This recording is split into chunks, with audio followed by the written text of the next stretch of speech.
a user logs on, it just gives you a session. And there are actually multiple sessions when you log on to a host, right? So you have session 0 and session 1 in this picture. And session 0 is actually going to be where all the services and a lot of the more stuff you don't really care about, stuff that just kind of runs in the background, right? So that session is primarily reserved not for actual users, but for just services and other stuff like that. And then session 1 is actually your own logon, right? And then we can see here that usually from Vista onwards, session 0 and session 1 aren't really allowed to talk to each other. So they kind of have sort of a restriction that like a desktop from session 0 can't just talk to a session from, or desktop from session 1. So there's some like security boundaries there and permissions that basically prevent you from doing that. So more on Windows stations. I know we briefly talked about that last slide, but there's only one Windows station that the user is technically allowed to interact with, and this is called Winsta, is that how you pronounce it? Winsta 0. And Winsta 0 essentially is the interactive desktop. So again, that's what you see. That's when you like log on. That is what you're interfaced with.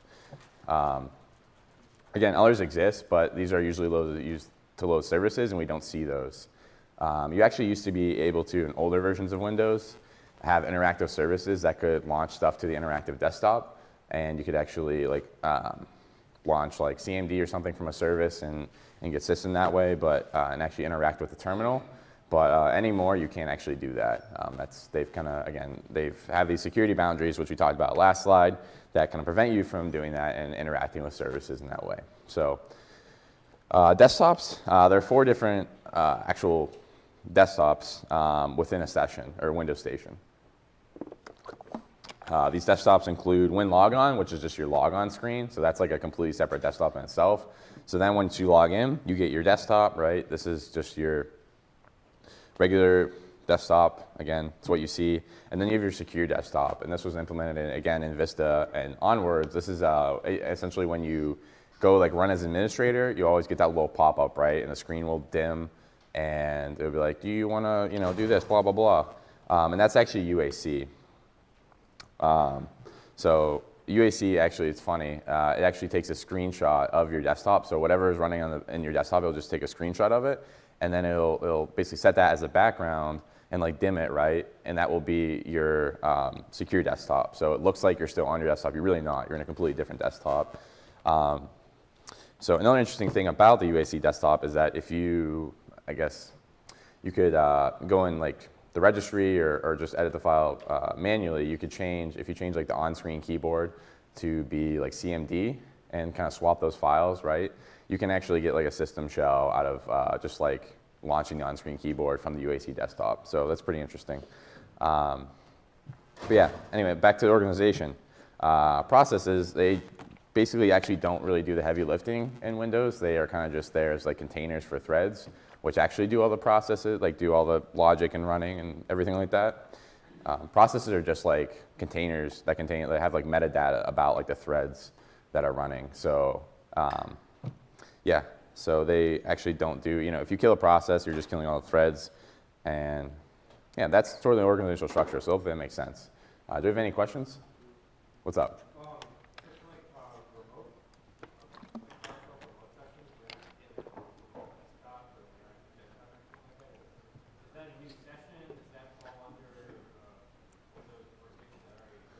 Yeah, that's a good question.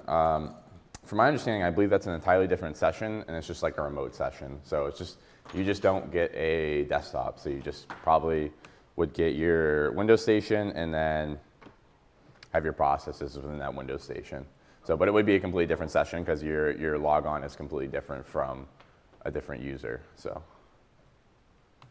does that make sense? Yeah. Cool. Okay. All right, cool. So, authentication. So authentication is pretty complex within Windows. It doesn't really, I'm not sure how it kind of works, like with PAM and everything in Linux, it's pretty straightforward, and Windows, that's not really the case, but of course nothing in Windows is really straightforward. So the basics are that local authentication and pretty much all authentication starts with the local security authority. And the local security authority is basically used as LSAS. So I'm sure how many of you are familiar with LSASS or have seen it or heard of it? You hear all the jokes like, oh, don't kill LSASS, or if you kill LSASS, it'll basically, you have to restart your computer, right? Because it's like a critical process. LSASS is just like the basically interface for the local security authority and does all like the logic and running. And it's what anytime a program needs to authenticate, it's going to like send stuff to LSASS and actually use that to authenticate. So when you log in, LSASS or local security authority actually creates a token for you. So this token is just used all around the operating system to authenticate and just do things that require any sort of authentication or have any security boundaries in place. So if you go to like look at a file, you're going to present that token and be like, hey, this is my token, can I see this?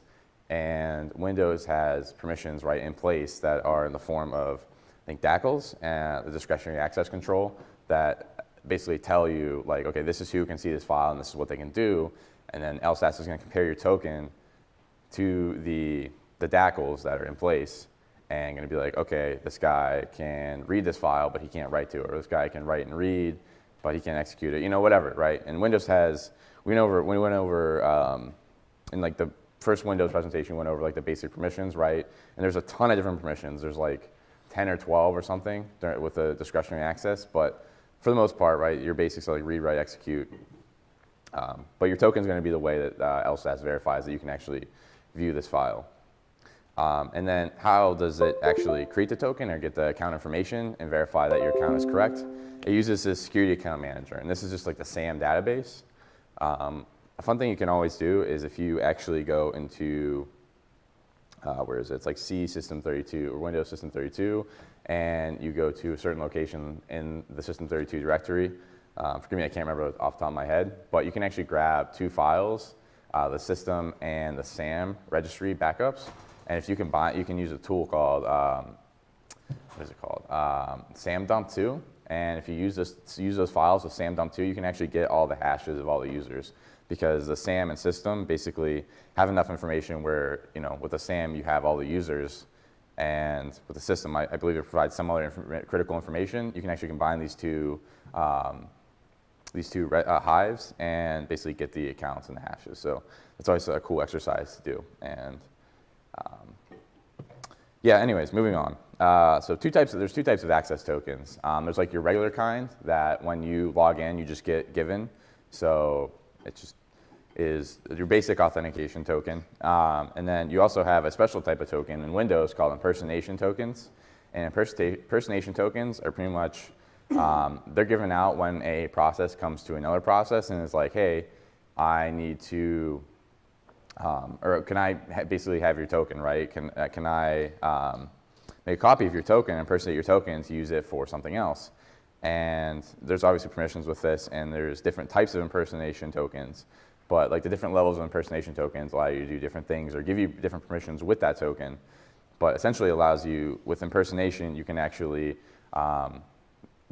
become another user essentially. So it's, I guess, sort of like the SU program in Linux where you can, escalate to another user or have another user's privileges. So it's pretty cool. So what if we're on a domain? So obviously Active Directory is really vital to Windows, and usually when you're using a Windows client, especially at work, you aren't going to be just local. You're usually going to be connected to a domain using a domain account, and you're going to be, the LSA is going to be taking different steps to authenticate you because there's a lot more services in play. Oh, sorry, I dropped my cap. I don't know where it went, whatever. So this is where Kerberos comes into play. So Kerberos, who's heard of Kerberos?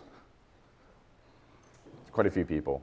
So for those of you who haven't heard of Kerberos, it's basically a network authentication protocol, and Microsoft basically took the Kerberos when it was invented at MIT under Project Athena and implemented their own version in Windows 2000 and onwards. And they have obviously tweaked it a little bit and kind of made it their own and done proprietary things and not told anyone what they did, but they have their own little version of Kerberos that works very similar, and we're going to just be talking about the very basic steps of Kerberos and how it works and how Kerberos authentication basically authenticates and validates you as a correct user. So, but yeah, it's currently on its 5th version, and Microsoft uses the 5th version as well. But Kerberos is very vital to AD authentication. So let's get on with it. So these are like the basic steps of the Kerberos authentication. There's obviously stuff that between these steps are going to be happening, both cryptographically and just other things that are happening in the background. But we're just going to talk about the basic steps today and kind of go over like the flow of it all. So we have this wonderful diagram. So this is super helpful.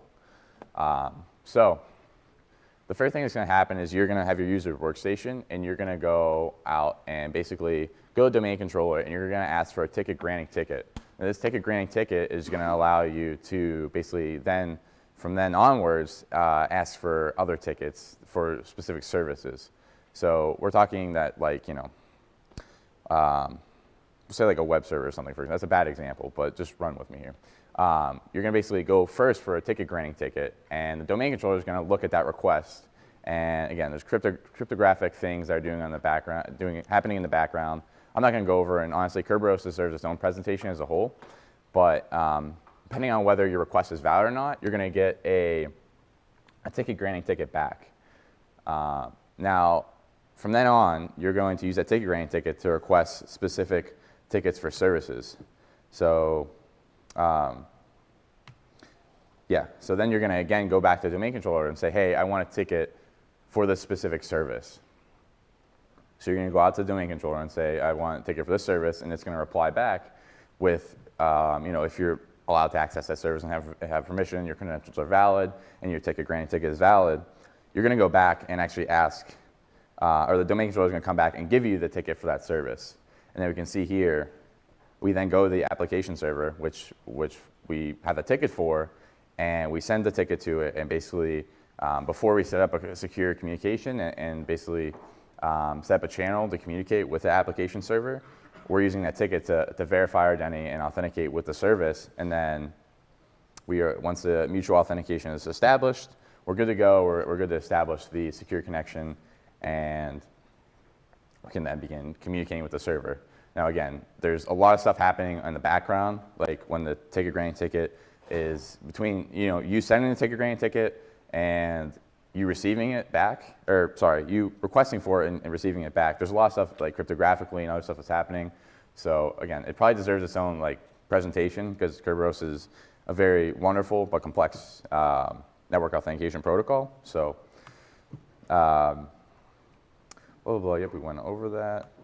So, but we're going to talk, oh, that's a great meme, Scott. So now we're going to talk about some security implications of Kerberos and kind of how us as security professionals both can abuse it and things to look out for. And the first is like golden tickets. So golden tickets are actually forged ticket granting tickets. So if we go back to this thing, right? So remember, we're getting our ticket granting ticket, and this ticket granting ticket allows us to request for specific services. So if we have a golden ticket, what do you guys, and we don't have to basically ask for a ticket granting ticket, and we already have one, what do you guys think this is going to allow us to do? Anyone? Right, yeah. So we're going to be able to get service tickets on the fly. And so if we look at the golden ticket attack, we're basically like removing this part, right? Like this part, we're not actually getting a ticket granting ticket because we forged our own. And so with the golden ticket, we can essentially request any service tickets that we want. So for really anything. So, but what do we need for this golden ticket? So we need 4 things, or 3 or 4 things, or maybe 5 things. We need where do I have this at? Oh, right. So first we need the domain name. So if we're on like corp.com, we'd have corp.com as a domain name. We need a domain SID, which you can get from any user. We need the TGT account hash. Now this is an account that is created whenever you basically set up Active Directory, and it's used during the cryptographic process of Kerberos. So we need that hash, and then we need the user ID that we want to impersonate. So say we want to impersonate a domain admin, we can do that and have domain admin privileges with this golden ticket. And then since we have domain admin privileges, we can essentially request any service ticket that we want, right? There's really no, again, there's no restriction on what we can and can't request. So then the other type of ticket that us as security professionals need to know about is like the silver ticket and the silver ticket attacks.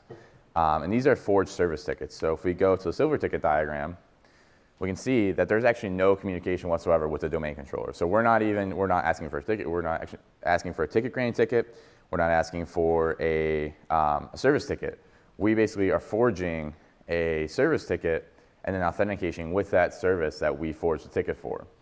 So to do this, we kind of need very similar things except for as a golden ticket, but we need a service account hash instead, and we're doing this for a specific service account. So this is obviously a lot less powerful than the golden ticket, where the golden ticket we can just create arbitrarily any tickets for any service, but it's still useful and still something to be aware of. Now for remediating these attacks, they're really hard because it doesn't really, like in terms of logs, there's not a lot of logs that kind of verify or tell you that this attack's happened, especially golden tickets, right? Really the best thing you can go off of is if the golden ticket is forged for a user that doesn't exist, which is possible because the KDC doesn't actually verify ticket granting tickets users until 20 minutes after they've been made. So I can make it, I can just go in the domain, right, and make a golden ticket for like Joe Schmo. And Joe Schmo probably doesn't exist, right? But that's valid for like 20 minutes. So I can authenticate it as Joe Schmo everywhere, and they don't even have that user. So that's a clear like red flag. But obviously, if I'm being a smart attacker, I'm probably gonna, create a ticket for a valid user that's gonna last more than 20 minutes. And that's really hard to detect because all the authentication and everything else looks pretty normal. There is one thing you can do if you know you are potentially have had a golden ticket attack happen on your network. You could basically change the KRB TGT hash twice. So basically change the password for that account twice. That will basically invalidate all tickets on the network. And this obviously has security ramifications, or just general ramifications, as every ticket around the network is going to break. So you're going to have tons of failed authentication around the network, and it's going to cause a lot of problems. But it's better than having golden tickets floating around the network and people just, connecting to everything willy-nilly. What's up, Ben? Hackers have been known to create tickets for like 10 years, and then they just stay in the network for as long as they want to their cost. Yeah, that's a great point. Thing where they just stay there as long as they want because they have this ticket that essentially doesn't expire for a decade. So. Yeah, and they're extremely powerful, as Ben said. They last for 10 years. So as long as your account's valid, that puppy's going to be there for a while, right? The attacker's not all of a sudden going to lose this golden ticket and be like, oh, rats, we're out of the network. No, they're going to be there for a while. What's up? Does Kerberos provide the ability to audit your tickets? In Windows, not really.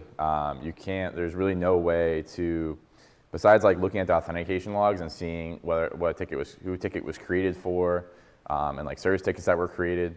That's really the best way, but again, that traffic all looks normal as long as it's for a normal user. Like you would expect a domain admin account to have tickets created for different services. So it can be very hard to distinguish, valid ticket granting tickets from invalid, like actual golden tickets that are forged.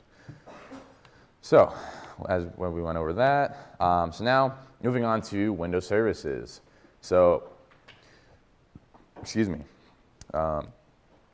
Windows services are, so I know in Linux they have systemctl, while in Windows we have SCM, which is not as good.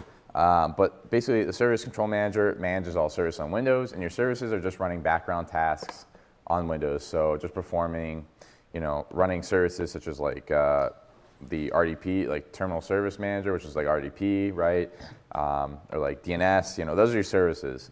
And there's quite a few service accounts that Windows has implemented to basically give you more fine-grained control over the permissions that these services are running with.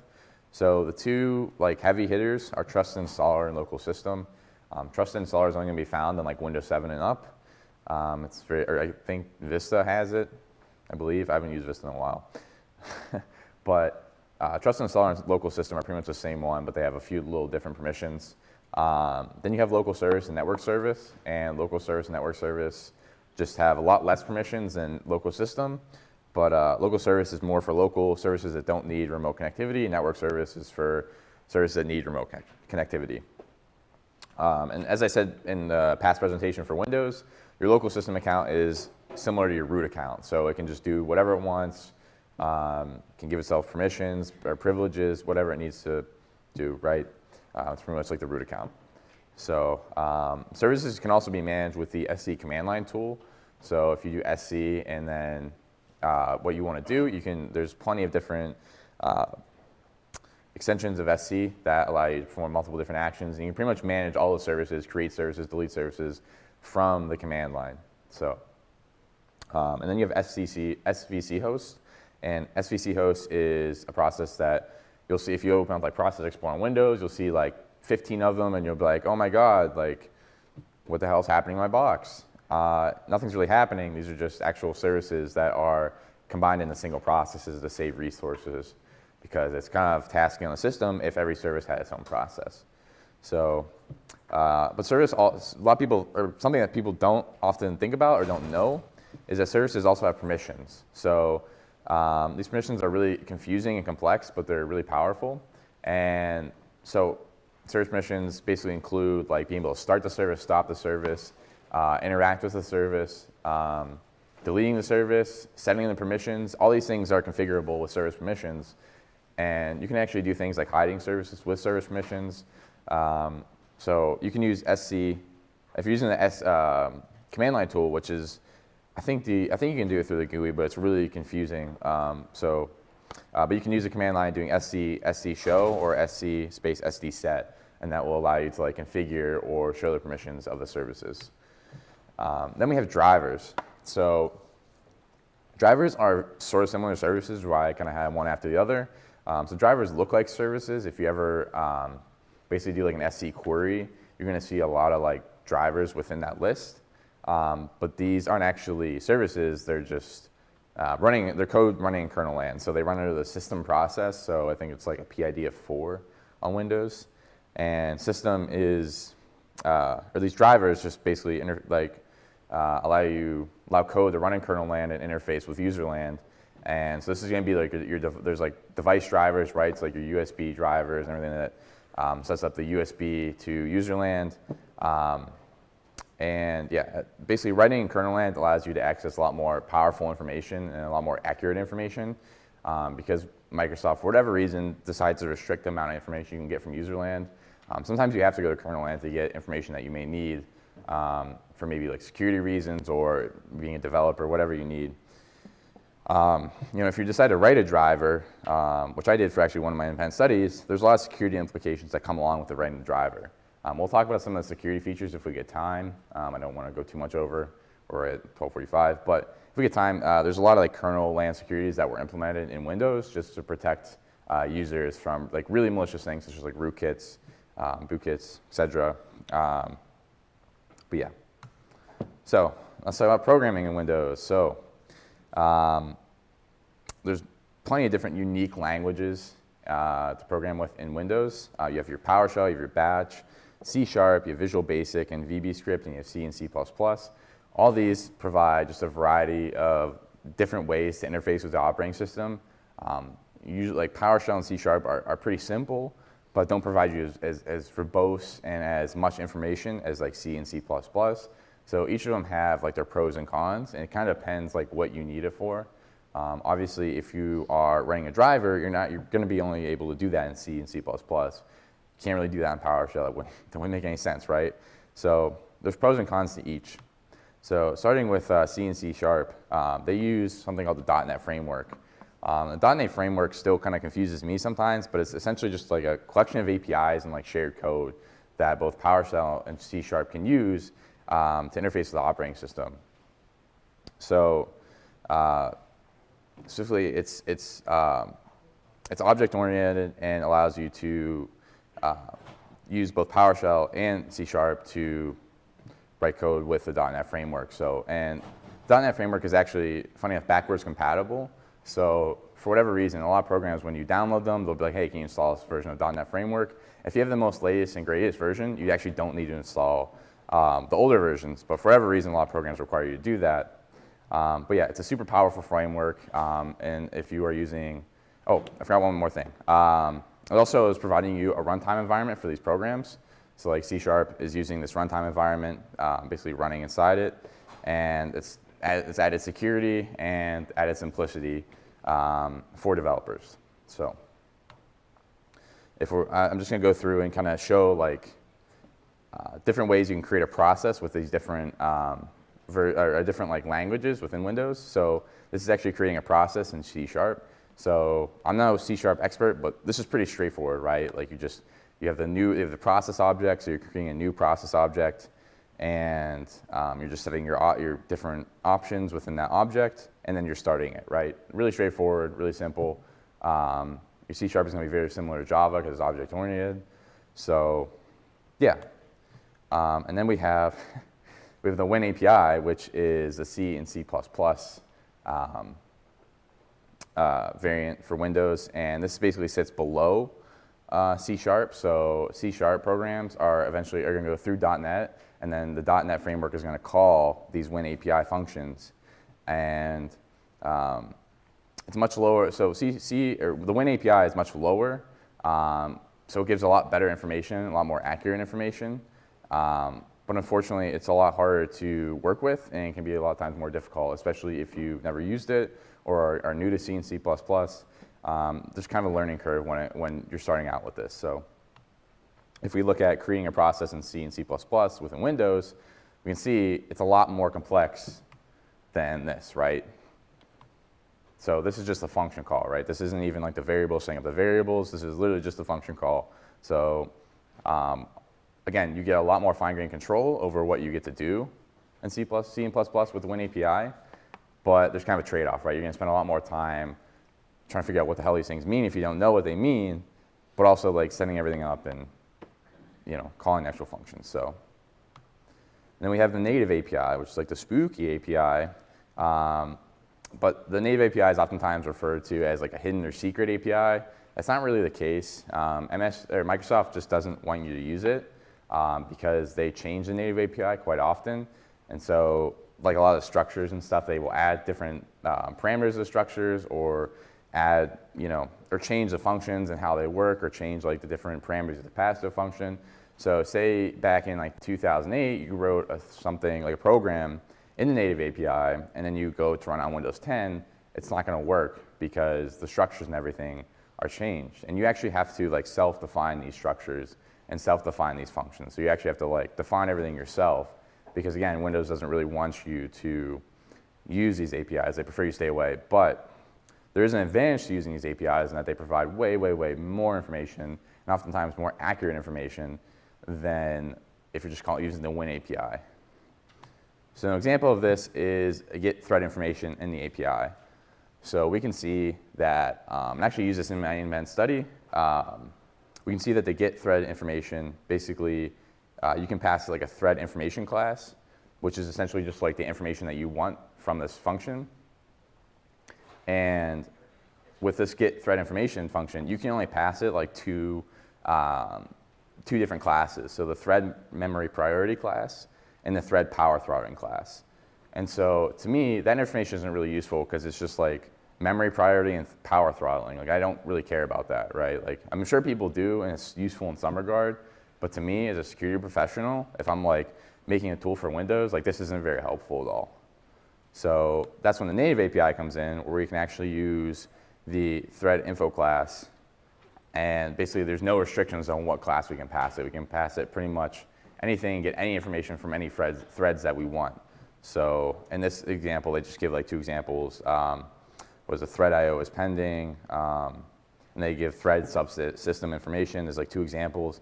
But if you go on the internet and look at like thread info class, there's going to be like 30 different types of that class that you can pass it.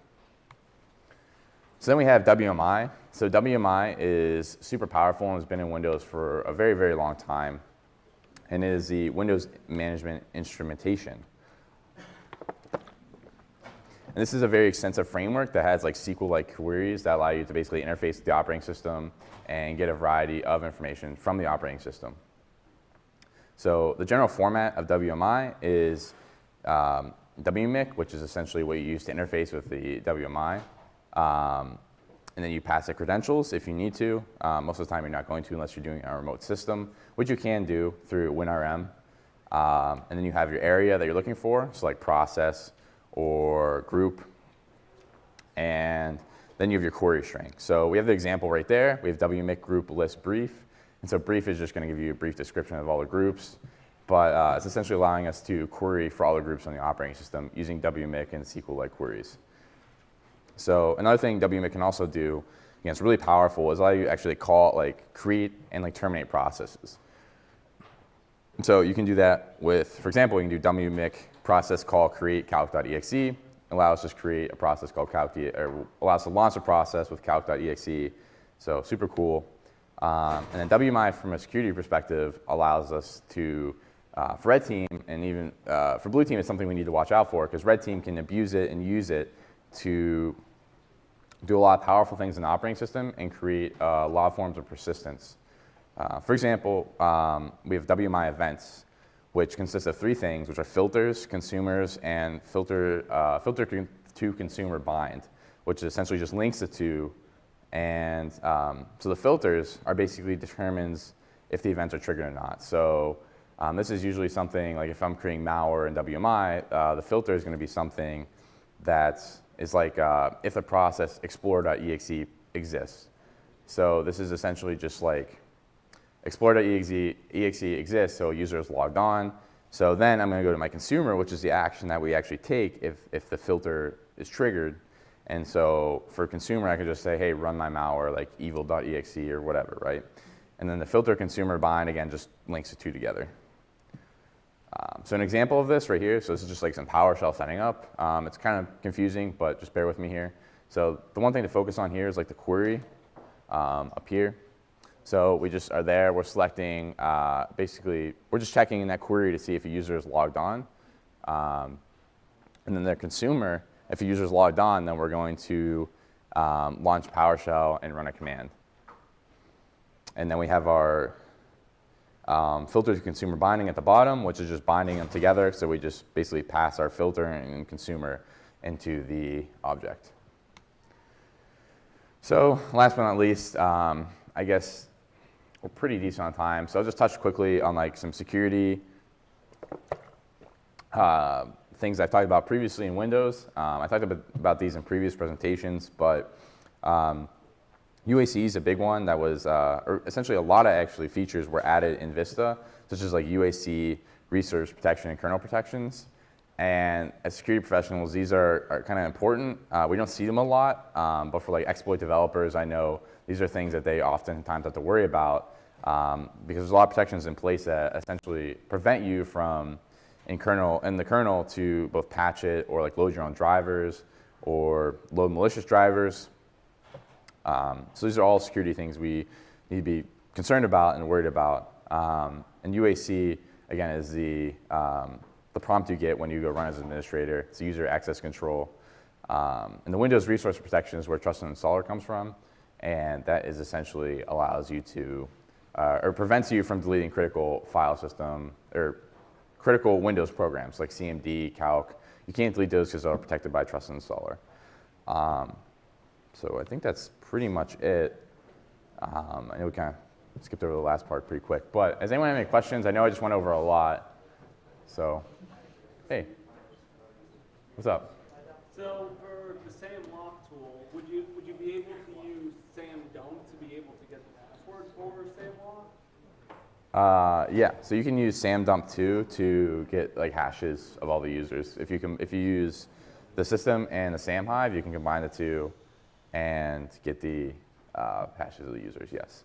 So yeah, SAM does have that information. So, because I mean, I know the SAM lock tool only deals with the password, so you would be able to grab that hash. I'm not familiar. What's a SAM lock tool? I haven't. Syskey. Syskey? Yeah. I'm not familiar with them. I'm sorry. But yeah, you can use like the SAM has that information, so you can actually use the system and SAM registry hives and combine them, and with the SAM dump tool, and you can actually get again all the hashes of the users so that provide because it's, I mean, in the SAM they're encrypted obviously at rest like in the SAM database, so you can actually just like go in and see them in plain text, but you can get them hashed. So that's still powerful because you can use passive hash and stuff like that. Yeah, any other questions? Okay. So I don't think we have any notes, but notes about the demo. So the first challenge was supposed to be really easy, but Scott and I lost our credentials to the VM. So you guys are going to have to find a way to get into the VM. But yeah, it's part of the challenge. There is a way to get in. There is a way to get in.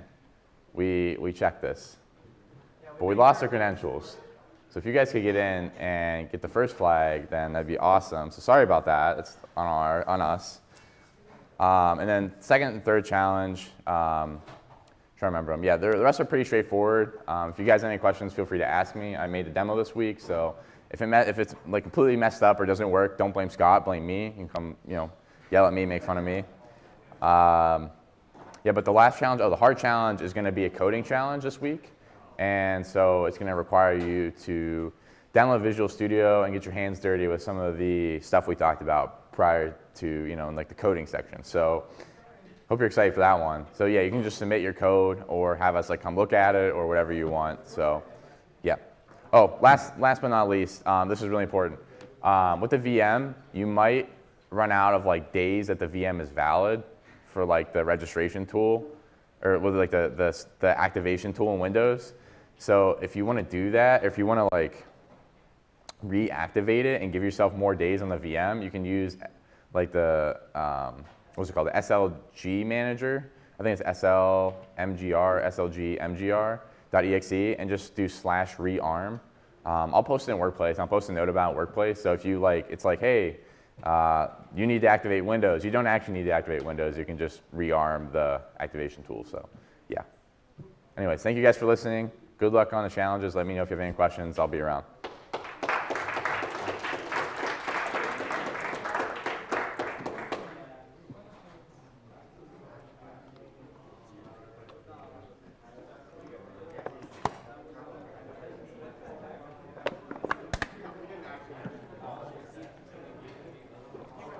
Shit, my phone was like blowing up. Hashtag blowing up.